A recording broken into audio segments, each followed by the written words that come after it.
விசுவாசம் என்பது உணர்ச்சி அல்ல. நான் ஒரு சுகத்தை பற்றி உங்களுக்கு ஒரு உதாரணத்துக்கு சொல்கிறேன். இயேசுவின் தழும்புகளால் நான் சுகமாக்கப்பட்டிருக்கிறேன்.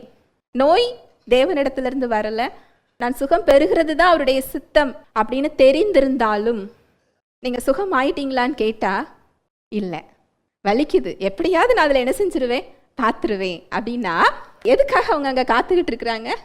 சரீரத்தில் அதை பார்க்கறதுக்காக. அவங்க உணர்வுகள் மாறி நீ சுகமாயிட்டன்னு அவங்க என்ன சொல்லணும். அந்த உணர்வுகளை நாம் நம்புகிறோம். விசுவாசம் என்பது உணர்வுகள் அல்ல. விசுவாசம் ஆவிக்குரிய ஒரு விஷயம். எப்படி நம்ம சரீரத்தில் கண்கள் கொடுக்கப்பட்டிருக்கிறதோ, விசுவாசம் என்பது ஆவிக்குரிய கண்கள். அது உணர்ச்சிகளுக்கு அப்பாற்பட்டது. நீங்க உணர்ந்தாலும் உணரவில்லை என்றாலும் அந்த சுகம் அதில் இருக்கிறது. ஹல்லேலூயா.